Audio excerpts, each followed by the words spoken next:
bueno, hemos visto la primera parte de la entrevista que hace en conjunto el presidente Sagasti. Vamos a continuar desde Palacio de Gobierno. Partimos una mesa de preguntas para el presidente Francisco Sagasti con mis compañeras Sol Carreño, Roxana Cueva y Mónica Delta. Es mi turno de plantear preguntas, presidente, y quisiera retomar el tema económico porque veo con preocupación que el Congreso y las bancadas están presentando proyectos que supondrían inversión por 5.000 millones de soles, que suponen 4,2 puntos del PBI.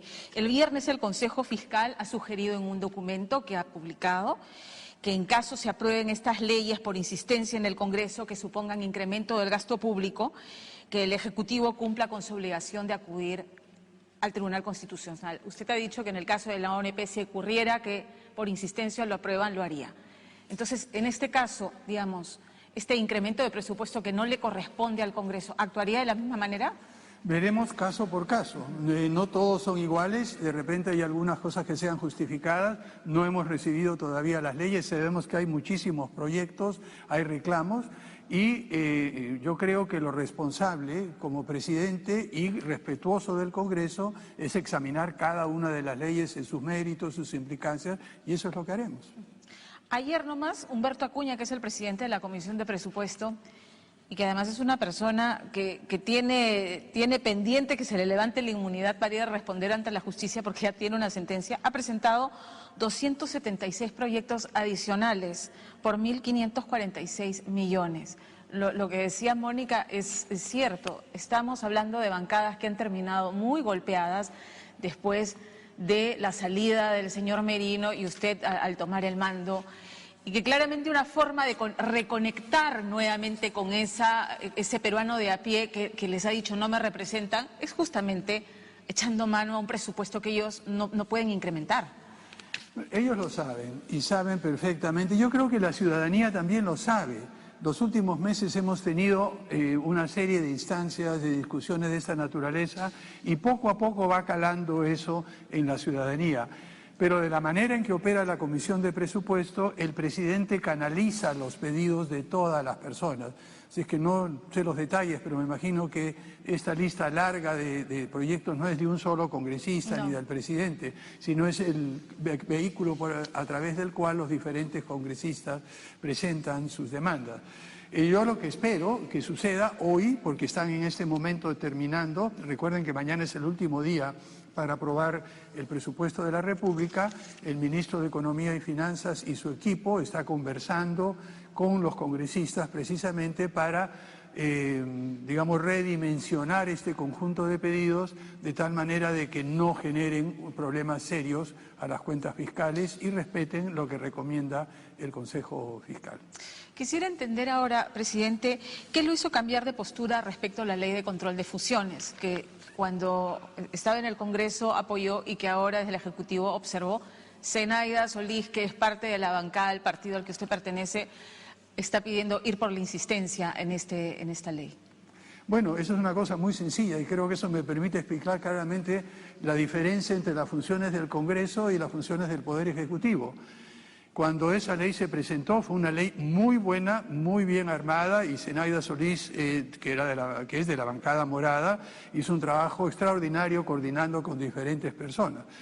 A la hora que se envió ese proyecto de ley a comentarios del Ejecutivo vinieron 2 o 3 observaciones que parecían sensatas, que eran, por ejemplo, que en el caso de fusiones de instituciones financieras se tuviera la opinión de la Superintendencia de Banca y Seguros, que es un organismo autónomo.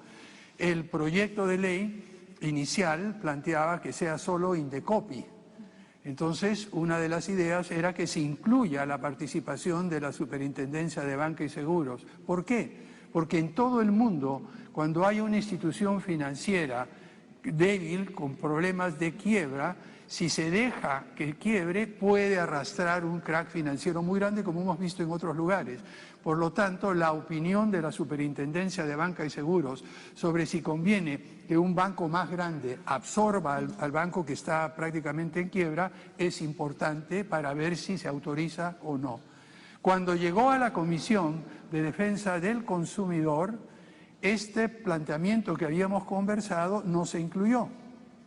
Al final lo que vimos, discutiendo dentro de la bancada, la posición mayoritaria, yo como vocero representé la posición mayoritaria de votar a favor con la idea de que el Ejecutivo más adelante, como nos lo había anunciado, lo iba a observar tal como lo hice yo, y que esto no es un rechazo, al contrario. Es para que recoja esta sugerencia, por ejemplo, de la SBS en el caso de fusión de bancos, pero hablemos, es para que recoja esta sugerencia. Sobre este punto termino diciendo simple y llanamente que nosotros queremos que en las discusiones con el Congreso se perfeccione esa ley. No estamos en contra, observar no es estar en contra. Y le doy un dato adicional. El día de mañana he invitado a almorzar precisamente para responder esta pregunta a la Presidenta del Congreso, al Presidente de la Comisión de Defensa del Consumidor, al Presidente de la Comisión de Economía, a la autora del proyecto de ley, Zenalda Solís, y por nuestro lado estará la Presidenta del Consejo de Ministros, Indecopi, y yo, y también hemos invitado a la Supervisora de Banca y Seguro, que es un organismo autónomo, precisamente para conversar y explicar cómo creemos que se puede mejorar esta ley. Una observación no es un rechazo, es una oportunidad de mejora, Pamela.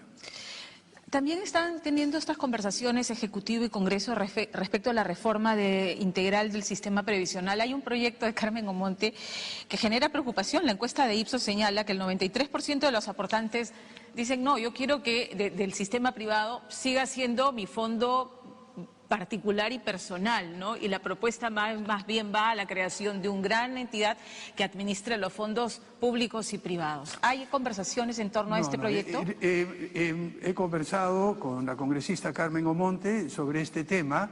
Sabemos, y ella es muy consciente, de que el tiempo es muy limitado para aprobar una ley de reforma de esta naturaleza. Tengo entendido que lo que va a plantear es una ley de base, es una ley marco en esto. Ahora bien, ese 93% que usted menciona ese porcentaje se refiere a los afiliados a la AFP. A las AFP, claro. Perfecto. Lo que recuerdo, y nosotros participamos, uno de los congresistas del Partido Morado era miembro titular y yo era miembro suplente, proponiendo algunas ideas de buscar un justo medio entre un sistema que por un lado sea individual, pero por otro lado contenga un componente solidario. Nosotros creemos que es muy importante. Lo que está planteándose ahora permite abrir un espacio dentro de algunos principios de un marco general para que se diseñe un sistema ya en profundidad y con detalle con otras leyes que permita armonizar los 9 principios que aprobamos todos por consenso en esa comisión, que incluyen sostenibilidad, solidaridad, en fin, toda una serie de criterios. Y lo que se estuvo haciendo, por lo menos hasta donde estuve yo en ese momento, es asegurar que cada una de las propuestas que se hacían encajara de entre los principios. Yo confío, y yo debo reconocer el trabajo que ha hecho la congresista Monte, que es de otro partido, pero al verla presidir esa comisión con tino, con paciencia, incluso escuchando a algunos congresistas miembros de esa comisión que realmente sobrepasaban totalmente el marco de trabajo de la comisión y sin embargo mantener la tranquilidad, la paz y hacernos llegar a los miembros de la comisión a estos esquemas generales. Una precisión, me queda poco, 2 minutos creo, una precisión sobre, usted ha hecho mención a apelar a la solidaridad para poder compensar a quienes van a tener una pensión muy pequeña, ¿no es cierto? Sobre todo aquellos que están en el sector público. La misma encuesta de Ipsos recoge la posibilidad de creación de un impuesto para compensar a los que tienen pensiones pequeñas. ¿Es una posibilidad? Mire, hay muchas posibilidades. Algunas de las, por ejemplo, de los medios de pasar de esta ley marco a la práctica, son usar parte del IGB, aunque el IGB con su 18% está siendo perforado, por tanto, que al final va a quedar un GBI, ¿no? Una cosa negativa. Podría hacerse eso, pero cuando nosotros planteamos nuestra posición con respecto a las AFP en el Pleno, dijimos muy claramente lo siguiente, que se requieren 3 reformas simultáneas. Pensiones no se puede reformar sin una reforma tributaria y no se puede hacer esto sin una reforma laboral. Se está empezando por la ley marco de reforma de pensiones, pero el próximo no nos corresponde a nosotros no tenemos el mandato, pero claramente el próximo gobierno tiene que hacer una reforma tributaria y tiene que hacer una reforma laboral. Y solo cuando tengamos estas tres cosas, y ahí viene alguna de las ideas de estas visiones de futuro, tenemos la concepción muy clara de que no se puede, digamos, reformar uno sin reformar los otros. Y eso es una tarea del próximo gobierno y ojalá que sentemos las bases para eso. Gracias. Nos toca la última ronda, le doy el paso a Sol. Gracias, Pamela.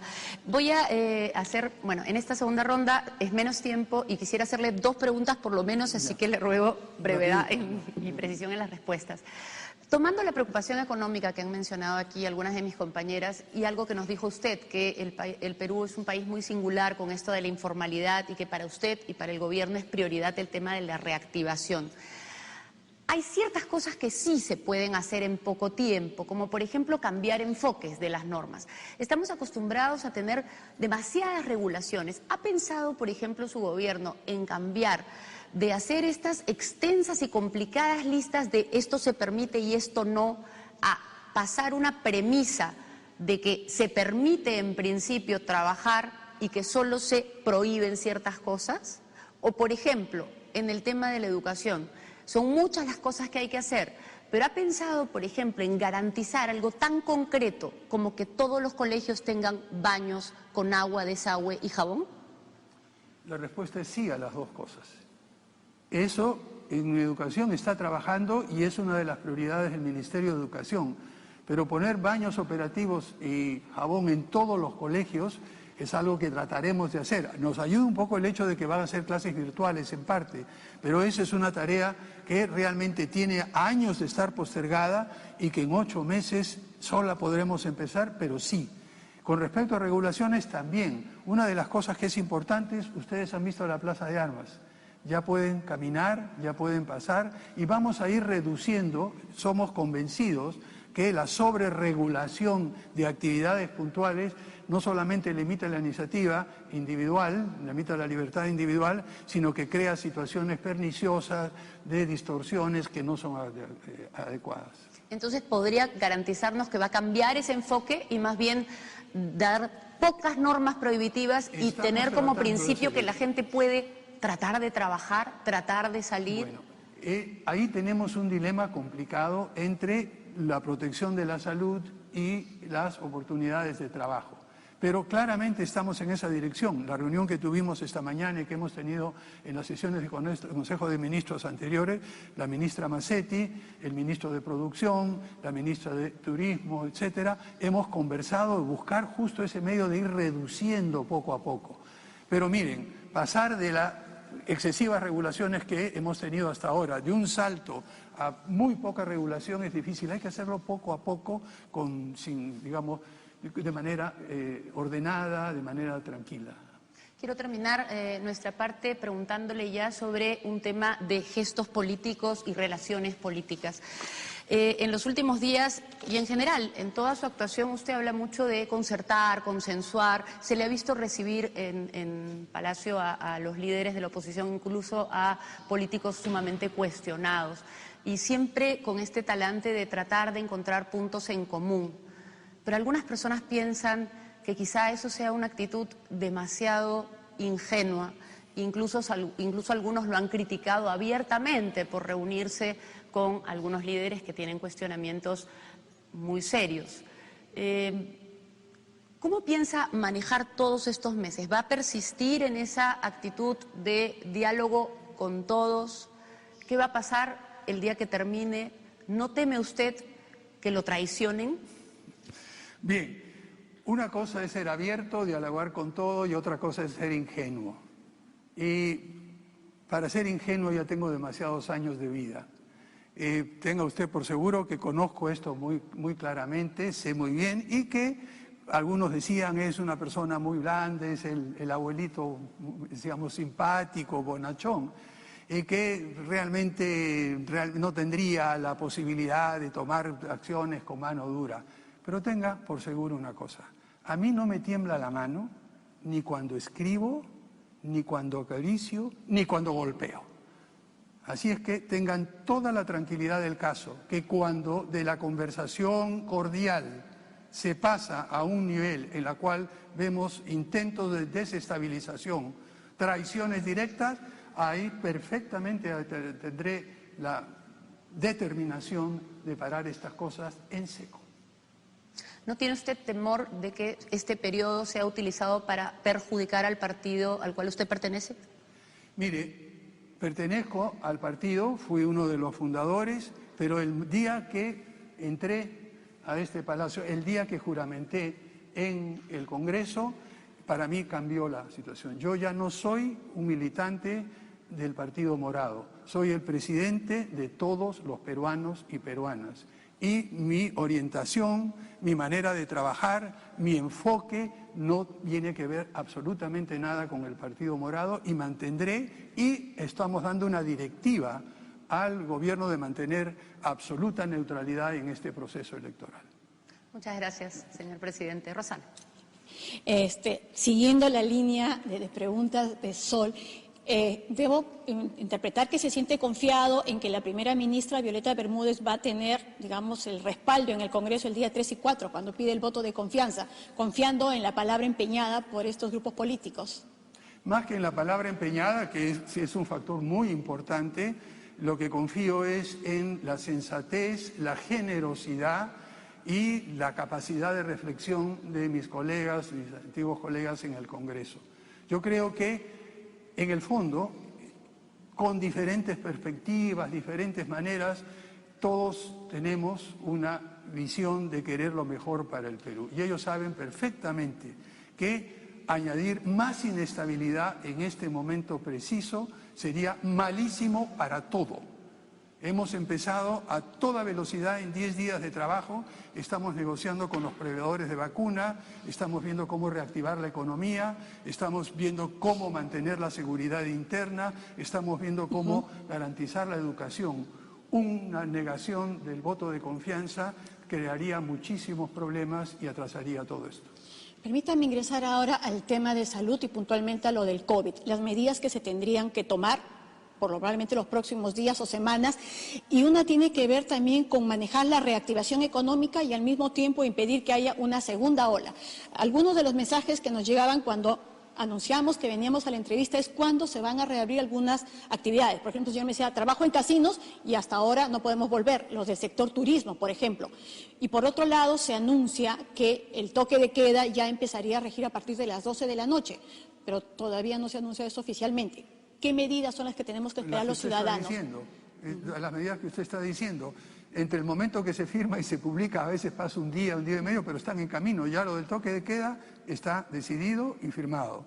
Con respecto a la reactivación, hay un decreto legislativo que en este momento está relajando. No estamos simplemente prorrogando el estado de emergencia que teníamos anteriormente. En el Consejo de Ministros tomamos la decisión de revisarlo totalmente y no simplemente prorrogar. Ya no estamos para eso. Sale un nuevo decreto. En el caso de los casinos se requiere un decreto especial por la naturaleza de la actividad, pero ya está en camino eso también. O sea que todo lo que usted dice en los próximos días lo va a ver en la práctica. Respecto a la vacuna, presidente, se conoce que con quienes se ha firmado, sí, un contrato ya sellado es con Pfizer, ¿no es cierto? Pero esto requiere un sistema de mantenimiento de frío que en el Perú no existe, menos 60 o menos 70 grados, que si no lo tenemos, simplemente corremos el riesgo de perderla. Y estamos hablando de lo que sería el primer lote, el más importante. ¿Cómo va a solucionar eso? Bueno, vamos a resolver la cuadratura del círculo, digamos, para ponerlo así. Lo que estamos haciendo es lo siguiente. En primer lugar, el contrato con Pfizer se viene negociando ya hace varios meses. Es una cosa que hemos encontrado y está en la etapa puramente de detalles finales, etc.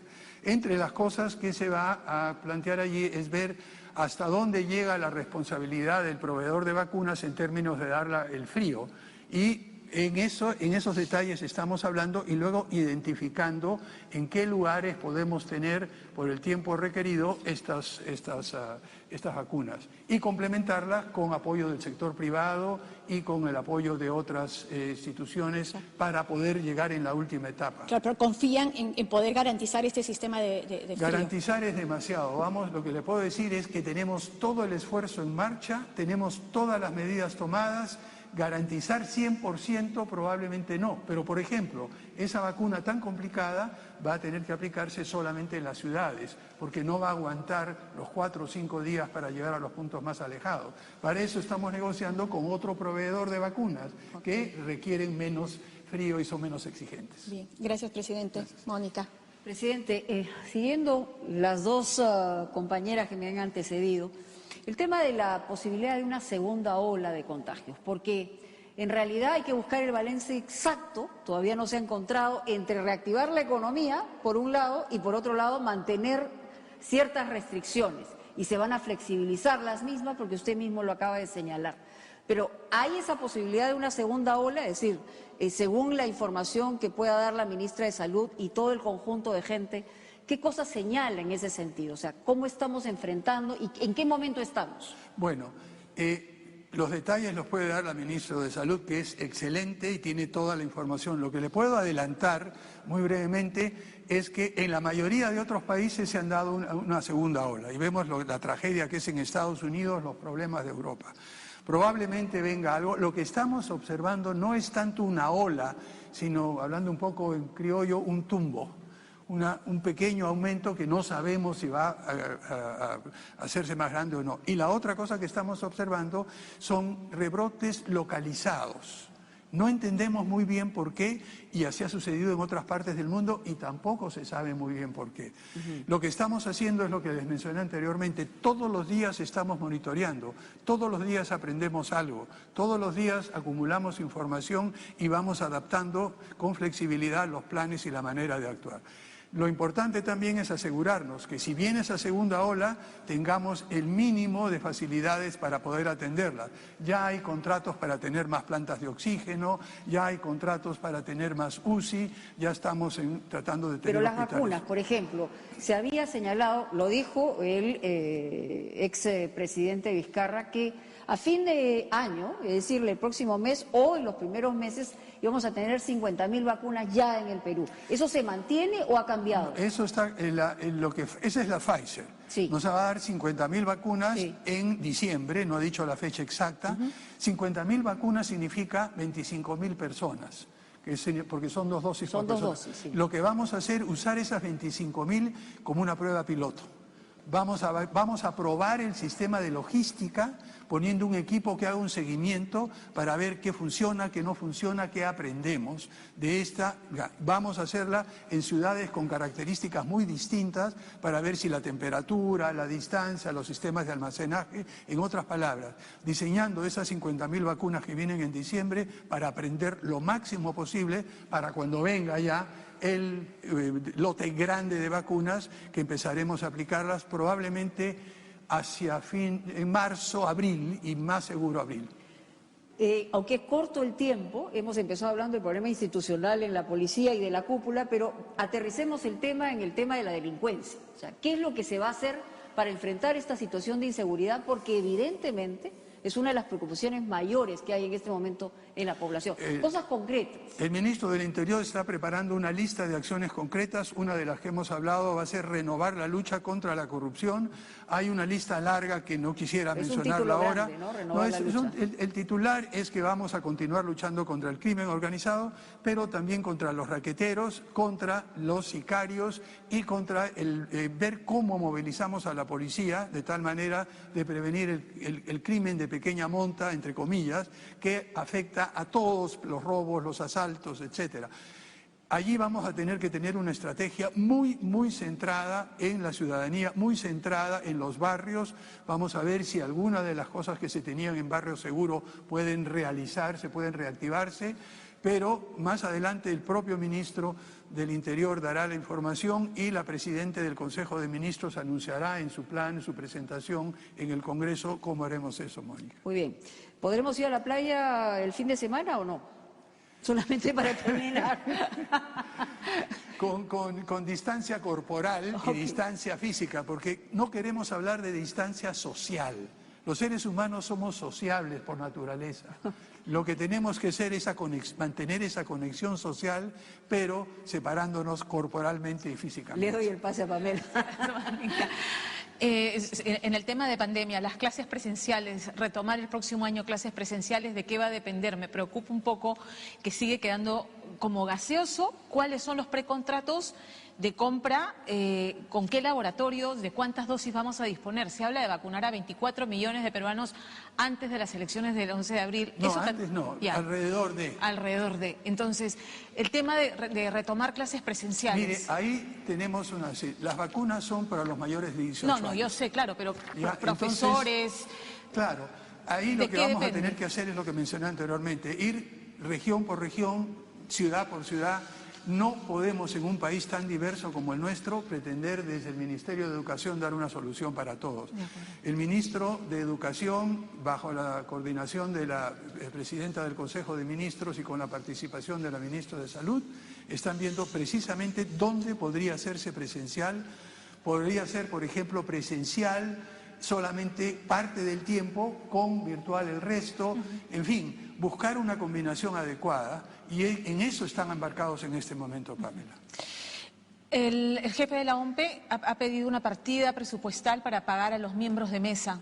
Ya se asignó. Está asignada. Ya se asignó. Perfecto. La audiencia, cambiando de tema radicalmente, de la extradición de Alejandro Toledo es en marzo del próximo año. ¿Tenemos abogados contratados allá para que estén en la audiencia y le hagan seguimiento al tema? Eso viene, le digo con toda franqueza, que en este momento, con todas las otras cosas que ustedes me han preguntado, nosotros confiamos que el Ministerio de Justicia y el Ministerio de Relaciones Exteriores continúe el proceso.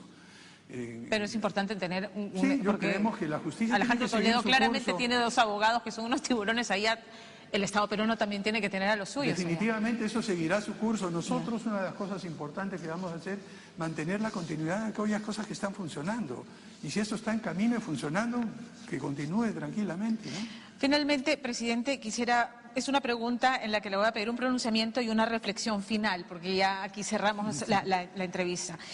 Buena parte de los problemas que venimos padeciendo en las últimas décadas los peruanos en el ámbito político es precisamente esta clase política que ha desilusionado al elector. Hemos visto las marchas, chicos que dicen, nadie me representa, ¿verdad? Y es que no tenemos partidos políticos, ¿no? Tenemos dueños de estos partidos en los que prima el que tiene la billetera más gorda y en el que entran a cumplir agendas particulares que no tienen nada que ver con el Perú por delante.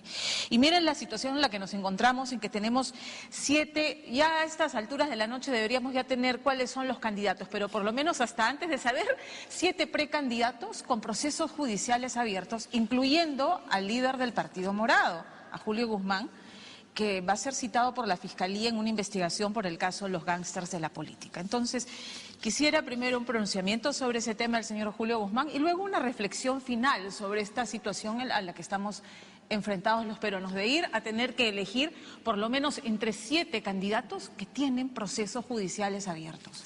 Mire, sobre cualquier miembro del Partido Morado no voy a emitir ninguna declaración. Yo ya me desvinculé, no interfiero, ni quiero venir y mantengo la neutralidad, así que eso está fuera de mi radar en este momento totalmente. Con respecto a la renovación de los partidos políticos, concuerdo plenamente. Ha habido una comisión de reforma política, creo que hay que avanzar, creo que hay que adelantar, que hay que hacer y continuar con estas reformas que se han hecho solo a media. Pero yo le digo, lo que yo tengo la esperanza ahora, volviendo al tema de fermento renovador, son estos jóvenes. Y los jóvenes me han mandado mensajes diciendo, Sagasti, te estamos vigilando. Gracias. Vigilen, asegúrense de que nos comportamos bien, pero también vigilen a los otros partidos que, como usted ha mencionado, tienen otros problemas. Lo único que espero, simplemente para despedirme de ustedes a la hora de agradecerles, es que durante este corto gobierno de transición y de emergencia, este gobierno que quiere dejar una transición ordenada, queremos devolverle la confianza y la esperanza a todos los peruanos y a todas las peruanas. Muchas gracias a ustedes. Gracias. Bueno, muchas gracias a todas. Agradecemos la entrevista que nos ha concedido el señor presidente y cada una de nosotras regresa ahora a su casa televisiva.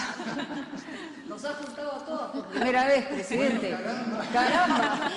No, eso me parece extraordinario, le digo. Yo admiro el trabajo de cada una de ustedes. A lo largo de los años las he visto evolucionar, he visto la forma en que han trabajado y mi profundo respeto. Ustedes saben que mi madre fue periodista, mi padre fue periodista. En esa época no eran televisivos, en esa época solo estaba aquí con Edgar. Así que, pero yo tengo un profundo respeto y además también ustedes conocen de mi entrañable amistad con Enrique Sileri, que es como un hermano que lo extraño todos los días y lo tengo en una foto en mi estudio, ya en la Manolina, que mirándome de la espalda y recuerdo lo que él me decía: borra estos adjetivos, no necesitas dos verbos, quita esto, está mal, la puntuación está mal, para poder decir las cosas con precisión como trato de hacerlos en entrevistas con ustedes. Bueno, el presidente y el Perú se lo van a agradecer si lo hace bien, así que estaremos el 28 de julio todos viendo qué es lo que pasa. Muchas gracias. Muchas gracias. Buenas noches. Buenas noches.